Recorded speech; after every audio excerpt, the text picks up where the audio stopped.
Olá, amigos, boa noite.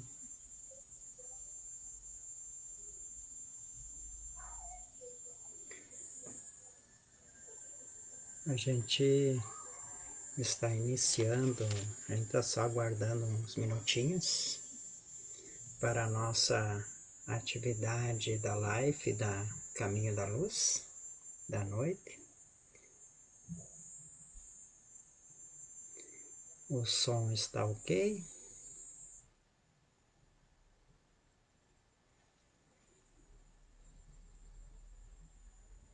Então,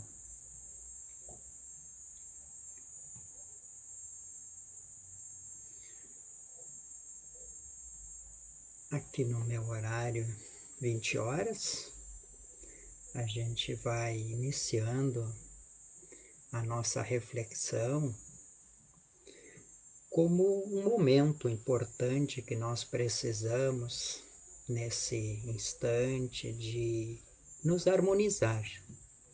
E para isso, nós vamos elevar o nosso pensamento nesse instante ao alto e todos que assim quiserem e puderem, fechem seus olhos. Vamos elevar o nosso pensamento ao alto, a Deus, nosso Pai, ao Cristo Jesus, o nosso irmão maior que nos auxilia nessa grande caminhada e com certeza nos ampara, nos sustenta em todas as nossas necessidades, em todos os nossos anseios, em todas as nossas vivências. Senhor, sê conosco hoje e sempre. E principalmente nesses momentos onde buscamos a reflexão do Teu Evangelho, dos Teus ensinamentos, que possamos ter olhos de ver e ouvidos de ouvir. Assim, queremos iniciar a nossa reflexão da noite de hoje. E o que nos cabe nesta noite é uma base que nós estamos trabalhando, né? Que nós queremos trazer uma referência, que é esse livro aqui, ó, né? Paulo e Estevão, né? É a história do cristianismo primitivo, né? Lá no princípio, lá quando o Cristo veio ao mundo, trouxe toda a sua doutrina e ele vem após trazer toda a sua doutrina, né? Essa história, esse livro vem sendo trazido, né? Em 1941 se iniciou, né? E se organizou ele, né? Através da mediunidade do nosso Chico Xavier, através do quem nos trouxe essas reflexões foi Emmanuel, né? E o texto da noite de hoje que nos cabe é: Senhor, que queres que eu faça? Essa reflexão que nos vamos envolver. E nossa primeira observação é que nós vamos fazer, e quando o doutor da lei, Paulo de Tarso, estava, ou melhor dizendo, Saulo de Tarso, estava às portas de Damasco em perseguições, quando ele clareia as suas vistas e ele consegue perceber uma grande luz e ele cai do cavalo, né, da sua montaria, e ali, descendo, ele, ele questiona, ele ouve uma voz que diz: Saulo, Saulo, por que me persegues? E nós podemos ver na história que o Saulo, na verdade, perseguia Paulo, né? Perseguia os cristãos e o Cristo. Por isso a pergunta do Cristo a ele. E a gente vai ver que a história do livro nos conta de uma família, Jesiel, Abigail, seu pai, que eram israelitas e que viviam em Coríntio. E quando da história, da vivência deles, seguidores da lei de Moisés, observadores, né, tiveram os seus embates por aquela época, né, isso após até a vinda do Cristo, eles tiveram muitos embates com a questão toda do poderio romano. E naquele momento eles viviam lá em Coríntio, e tiveram grandes dificuldades lá com essa questão, porque Roma sempre queria dominar, e os governantes, os soldados, sempre se impuseram para todos que estivessem dentro da sociedade. E essa família sofreu também, como tantos outros, porque tinham terras, e muitas vezes o poder queria que essas terras pertencessem a eles.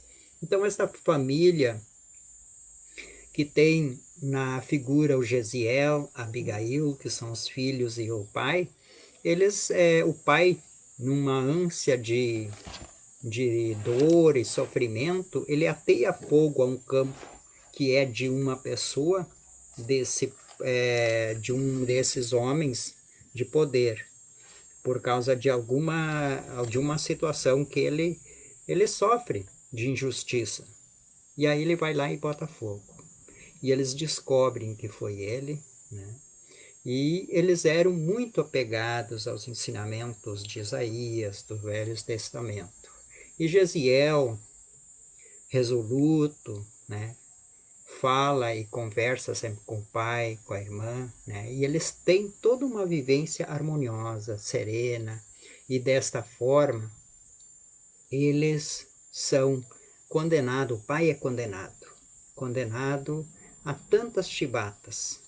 E essas chibatas são aquele castigo que vai levá-lo à morte. E o filho, né, seria realmente escravo, né? E aí eles pegaram o filho e fizeram dele escravo e venderam ele, né? A filha saiu, né, foi para junto de amigos, né, conseguindo sair da cidade de Coríntio por causa dessa perseguição toda. Então o jovem Gesiel foi levado para Zacaias para o seu cumprir a sua, né, foi vendido, e lá eles usavam os escravos para transportar a mantimentos sobre os mares, sobre as águas, e aí eles usavam os escravos para isso. Então Gesiel foi escravo e no seu processo ele é liberto por um homem, por um romano, que o tem como afeto, porque ele salvou a sua vida de uma grande problemática de saúde, uma peste, né? Cuidando dele, se dedicando, fazendo todo um trabalho. Porque o Gesiel era um ser virtuoso. E nesse processo todo, Abigail se retirou, né, após a morte do pai, a escravidão do irmão, se retirou para junto de uma família que estava indo de muda para a estrada de Jope, próximo de Jerusalém. E assim foi acontecendo, né? O tempo foi indo, e determinado momento Gesiel foi liberto, né, por algumas situações que ele ganhou a liberdade desse homem, né? E aí ele não podia, mas esse homem pediu para que ele não pudesse, não declarasse, né, de forma alguma a sua ação. E isso é o que aconteceu. Então Gesiel chegou a Jerusalém, conseguiu se libertar da questão da escravatura, chegou em Jerusalém e lá estava também com a mesma situação de doença que ele passou junto cuidando do seu tutelado, do seu tutor. E desta forma, ele chegou a ser levado para a casa do caminho, aonde os discípulos de Jesus ficavam trabalhando. E nisso, Simão, Pedro, né, que estavam ali amparando essa casa mais à frente, o tinha como um grande filho. pela dedicação depois da cura, pela dedicação e profundo conhecimento. Mas ele, Gesiel, conhecia a velha lei e conhecia muito profundamente todos os ensinamentos, mas não sabia dos ensinamentos novos vindos através de Jesus, aonde que Pedro anunciou a ele que o Messias tinha voltado. E quando ele ficou sabendo disso, destas informações, de todo esse evangelho, ele se inteirou de todo esse conhecimento, de toda essa vivência. E Simão Pedro, como ele modificara totalmente, né, o Gesiel modificara totalmente, Simão Pedro o batizou com um nome, né? E esse nome, vindo da questão do grego, né, para não dar razão às descobertas da onde ele procedia, deu o nome de Estevão a ele, ao Gesiel. Então, a partir dali, ele seria Estevão. E esse jovem, ele se dedicou profundamente aos evangelhos, ao estudo e principalmente à prática do amor naquela casa, naquela seara. E dessa forma, ele foi o primeiro cristão a ser sacrificado depois de Jesus. Foi ele que pregava o evangelho mediante as leis. E Saulo, como era doutor da lei, percebeu todas as artimanhas e queria causar a desforra da Casa do Caminho, como também dos apóstolos, e também seria ali a questão do próprio Estevão, levando ele até o apedrejamento. Aí, juntamente com a prisão dos apóstolos, que após foram libertos por Gamaliel, que era o doutor da lei também, que estava se aposentando e que Saulo tomaria o lugar dele.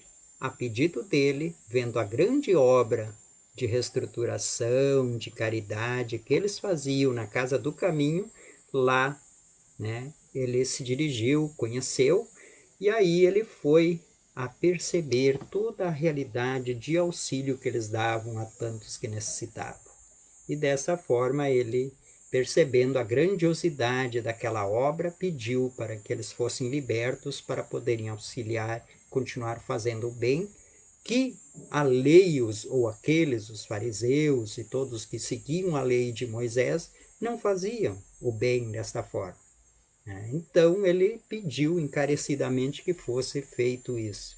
E Saulo respeitou isso, mas levou ao apedrejamento o nosso Estevão. E o Estevão, ele tinha a irmã, né? Ou melhor dizendo, o Gesiel tinha a irmã, que era Abigail. E essa Abigail veio morar e residir próximo de Jerusalém. E por circunstâncias da vida, o Saulo de Tarso começou a enamorar a própria Abigail, mas não conhecia, e ela pedia que que pudesse ser auxiliado na busca desse irmão.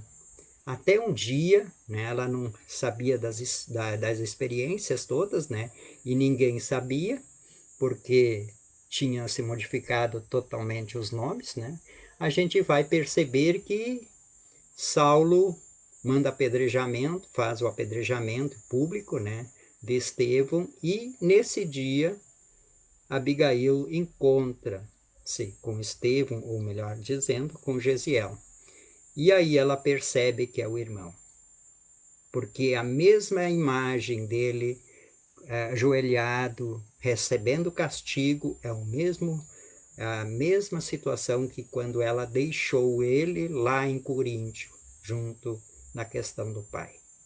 Então, desta forma, Gesiel, ou Estevão, foi morto, né?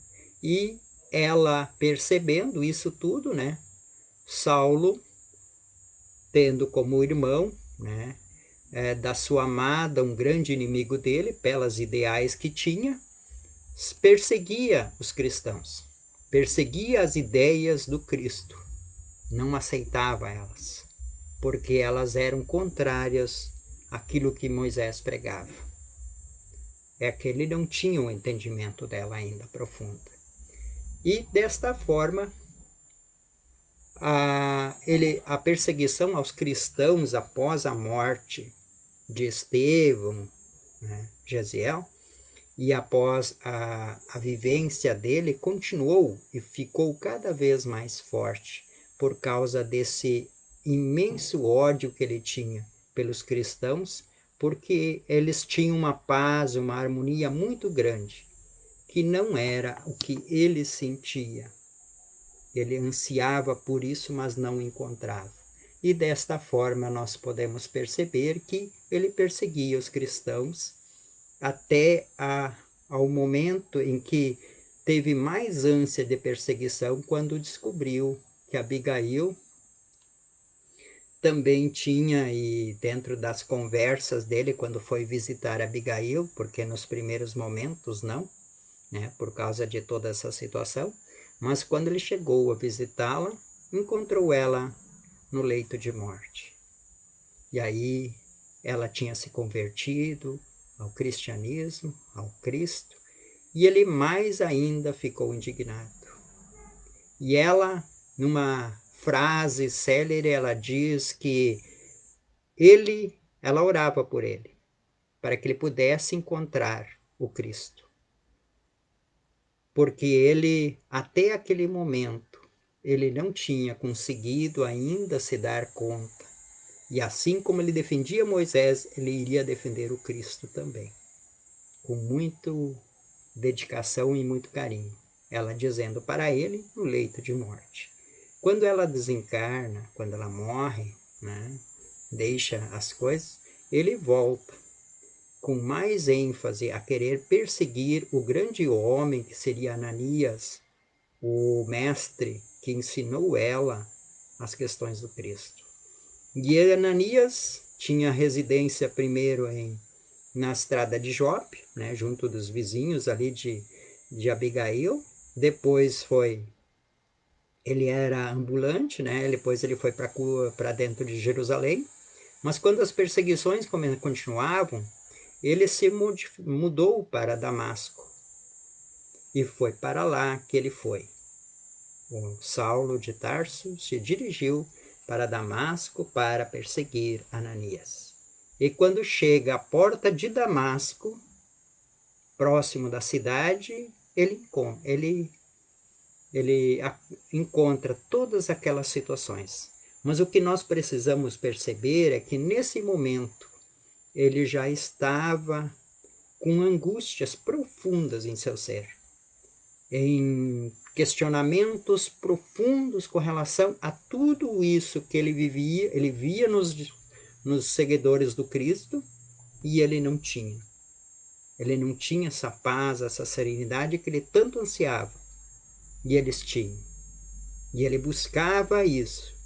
E aí, quando ele persegue, ele vai atrás de Ananias, no processo de encontro, lá na estrada de Damasco, o Cristo aparece para ele. E a cena descritiva no livro é maravilhoso, porque o autor usa e percebe várias situações que estão, né, acontecem, modificação do ar, o ambiente, e uma luz como se fosse um sol imenso, clareando sobre o personagem, e ele fica ali, imóvel, ajoelhado, e aí ele faz, quando Cristo diz: Saulo, Saulo, por que me persegues? Saulo compreende que ele estava perseguindo não eram os seguidores do Cristo, mas sim o Cristo. E à medida daquele momento em diante, ele modificou o seu comportamento, porque ele estava ansioso do amor do Cristo. E ele, essas pessoas com quem ele estava em contato, perseguindo, tendo essas experiências, mostrando tudo isso, que da importância que isso tinha e como eles viviam essa harmonização necessária, esse sentimento profundo do amor. Tudo isso fazia com que Saulo ansiava por esse encontro. E aí, quando Cristo pede para ele: Saulo, Saulo, por que me persegues? O Cristo, de joelhos, entendendo e envolvido no amor, porque naquele momento ele já estava entregue. Ele já tinha percebido toda a realidade na sua volta, todas as possibilidades de amor. Já tinha compreendido, através de várias nuances, que Abigail, sua amada, tinha lhe falado, sobre várias experiências que ele teve com o próprio Estevão. E aí ele se dá conta. E ele diz: Senhor, que queres que eu faça? Esta pergunta é uma pergunta célere. É uma pergunta que nos traz a um questionamento profundo. E nós vamos perceber que o Cristo diz para ele, num primeiro instante: vá para a cidade de Damasco, permaneça lá, que demais, após isso, eu vou te enviar tudo o que você precisa. E Saulo, cego, porque perdera a visão, por condições necessárias, se dirige com um guarda que lhe amparava, lhe conduzia até a uma estalagem e lá permaneceu por alguns dias. 2, 3 dias. E o Cristo aparece para Ananias e lhe diz que o Saulo estaria numa estalagem à espera dele para que ele pudesse conhecer mais profundamente as verdades espirituais. Ananias vai e leva o amor que ele tem pelo Cristo. E Saulo recebe a visita de Ananias, juntos oram, e ele impõe as mãos sobre Saulo, e daquele momento ele liberta os seus olhos de uma crosta que se encontrava ali. Então, ele se liberta de todas essas condições que o encerram e que lhe colocam com uma nova realidade à sua frente. No primeiro momento, Saulo queria pregar aos doutores do judaísmo, mas Ananias o convidou para visitar a igreja daquela cidade que se encontrava reunida num lar. E lá ele entrou, foi recebido por todos com todo carinho. E aquela igreja, com aquele carinho que ele recebeu, nunca mais esqueceu. E a gente vai ver adiante nos seus relatos que esta lembrança desse carinho profundo que ele tem, que recebeu desses seguidores do Cristo, desses irmãos, é o mesmo é o mais profundo que ele tenha recebido, e ele não tinha um preconceito com relação a ele, mesmo que ele era um perseguidor de cristãos anterior. Mas, como o Cristo prometeu a ele, ele deu opções e oportunidades para que ele pudesse crescer. E o que nós podemos perceber é que nesse processo todo, aonde Paulo precisava encontrar em si a paz serena necessária, a encontrar o equilíbrio e a reflexão necessária, ele recebe de seu antigo doutor, que o substituiu naquela época, ele o substituiu, né, que foi Gamaliel, ele recebe dele a orientação segura. Vá ao deserto e lá alinha teus pensamentos. E lá ele foi para o deserto, ficando nele por 3 anos. E o deserto em nossas vidas, ele representa aqueles momentos onde nós, diante de uma modificação, diante de algo que nos é devido e necessário, nós venhamos a fazer uma modificação interior. Então, nós precisamos compreender esses ensinamentos e vivenciá-los, mas retificando tudo aquilo que nós já tínhamos de conhecimento, para que esse homem novo que está à frente de toda essa realidade possa vir à tona. E Paulo fez isso. Nessa vivência perante 3 anos, ele vai ao deserto e permanece lá. Como um homem de prudência, né? Ele fez o seu trabalho na sua pregação, né? Ele fez também, tirou de lá, né? Da prática do artesanato, precisamente na questão de tecelão, para um trabalho árduo, mas dedicado, ele pudesse tirar o seu sustento.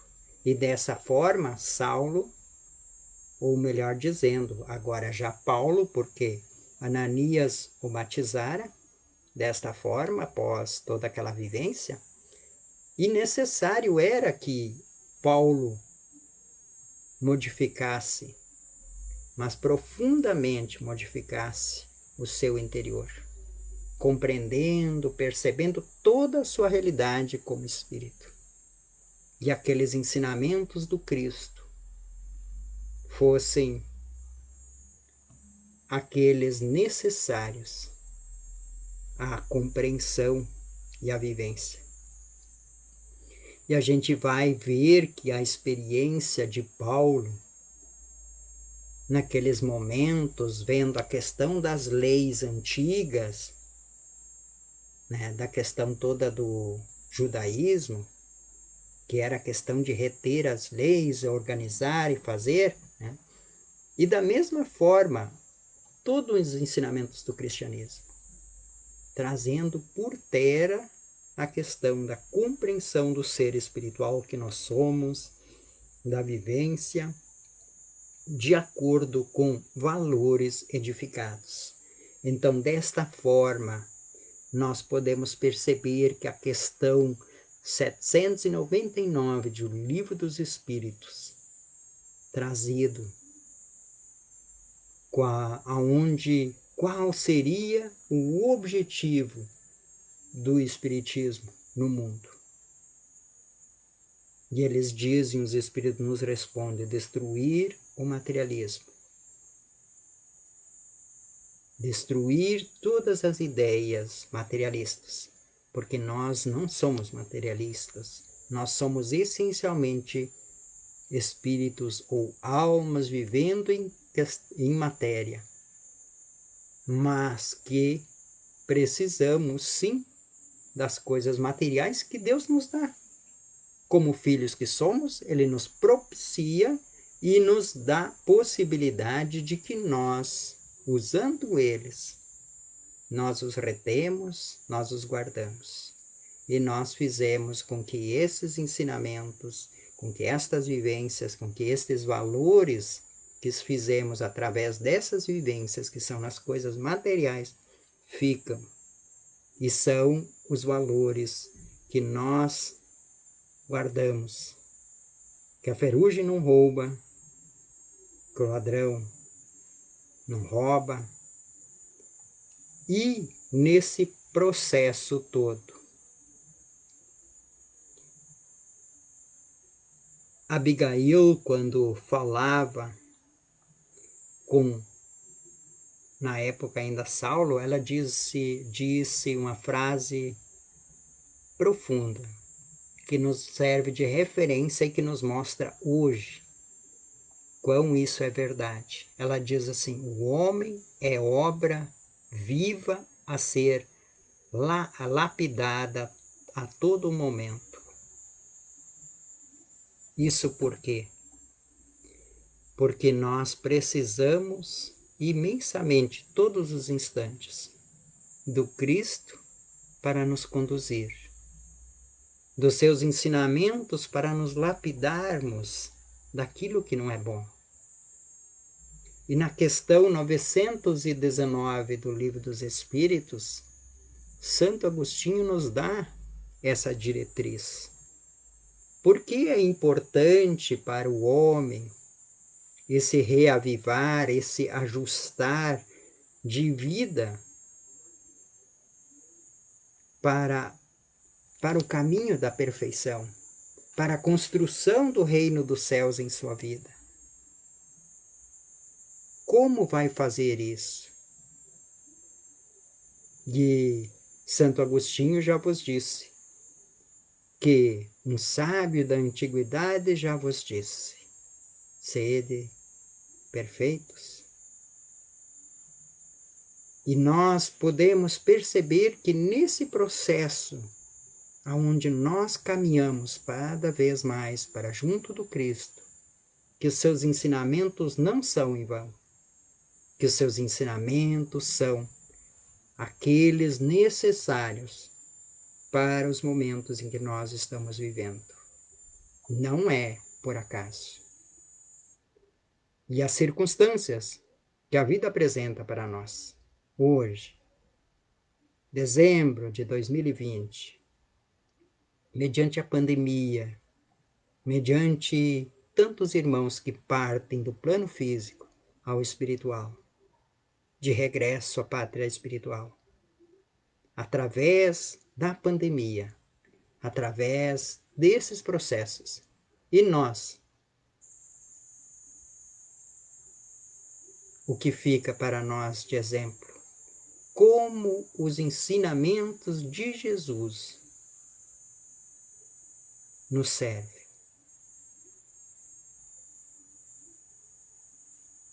Nós já deixamos as questões puramente materiais, como na época o judaísmo fazia? Só se preocupava com as questões que envolviam e necessariamente buscavam aquele ser nas coisas práticas, nas coisas da vivência, mas só até ali, quando se precisava trabalhar os sentimentos, as vivências, as necessidades de passar por esse ou aquele problema, ela não sustia, não sustentava, não amparava. E o Cristo veio ao mundo para esses, para todos que precisam. Saulo não compreendia isso, mas quando Paulo ressurgiu, ele começou a compreender isso. Porque essa era a diferença. Porque aí ele começou a enxergar que as pessoas na sua volta, assim como ele, eram os grandes necessitados dos ensinamentos de Jesus. e que esses ensinamentos trazidos e pautados em cima também dos ensinamentos de Moisés davam referência a uma vida harmoniosa, grandiosa, bela, cheia de construções positivas. E faziam alusão, o Cristo fazia alusão profunda para que nós construiremos, cada um de nós construir em si o reino dos céus. E aí ele diz que esse reino dos céus, ele não vem com práticas exteriores. Ele terá práticas internas, que será lá no coração. Porque quando nós edificarmos este reino em nossos corações, percebendo os seus ensinamentos, dando vazão aos sentimentos e às vivências da prática do bem, nós com certeza estaremos diferentes e nos diferenciando. Pois o Cristo, ele nos diz a todo momento: Saulo, Saulo, por que me persegues? Ou melhor, a cada um de nós: por que não? Por que o perseguimos? Por que não o buscamos? Pelas questões materiais que o mundo nos oferece? Quando nós propriamente tanto necessitamos de paz, de harmonia, de serenidade e de conforto aos nossos corações mediante toda a pandemia, mediante todos esses momentos que são cruciantes para nós. E nesse Natal que se aproxima de nós, nós podemos perguntar, assim como Paulo diz: Senhor, que queres que eu faça? E aí, nas reflexões seguintes que ele diz, que Paulo diz, ele já diz: já não sou mais eu quem habita, que comanda a minha vontade, e sim o Cristo que está em mim. Então, a sua transformação, para o Paulo de Tarso, Jesus nasceu na estrada de Damasco. Para muitos, nasceu em 2020 ou pouco antes. Para você, quando foi que o Cristo nasceu? Não foi há 2000 anos, pois há 2000 anos nós estávamos dormindo. Nós existíamos como seres espirituais, mas estávamos dormindo para as verdades espirituais. Então para o Cristo não tinha nascido para nós ainda. Em que momento o Cristo nasceu para você? Esta é a reflexão que nós queremos deixar. Que possamos usar destes momentos em que nos aproximamos dessas datas comemorativas, como Natal, como Ano Novo. Vamos buscar o deserto da paz, de onde vamos nos inteirar de nós mesmos, avaliar todos os nossos pontos positivos e tal. Se nós ainda não temos a convicção e a fé no Cristo, do tamanho de um grão de mostarda, mas que faz transformações e que nos eleva, que nos engrandece, que nos dá ânimo, coragem, nos tira das condições de depressão, de várias situações que estão à nossa volta, com esta crise, com esta questão da pandemia, e nos possibilita enxergarmos que somos seres espirituais e que o momento nos exige, que o momento nos traz uma profunda experiência Assim como Cristo diz, as dores são necessárias para o renascimento de cada um de nós. Em que momento Cristo nasceu para você? Fica a reflexão. Nós queremos agradecer as bênçãos, as oportunidades, a companhia e poder dizer, nesse momento, encerrando a nossa atividade, elevando os nossos pensamentos num sentido de gratidão, porque esse é o sentimento. Gratidão. Gratidão pelas bênçãos, Senhor, gratidão pela vida, gratidão pelo ar que respiramos, pelo sol que nos aquece, pela noite que nos envolve e com ele o brilho da lua, das estrelas, que circundam o nosso planeta Terra. O verde que nos acolhe, mas muitas vezes também a secura que nos traz ao coração a experiência maior de engrandecimento. Visto com tudo isso, Senhor, e com esse sentimento voltado de gratidão, que cada um de nós possa serenar seu coração, se confortalecer no convívio com os teus ensinamentos, trazidos tão puros e tão claros aos nossos corações, que possamos fazer com que eles tenham cada vez mais em nossa mente as necessárias disposições, colocando-nos numa condição de crescimento e realização. Esteja conosco, Senhor.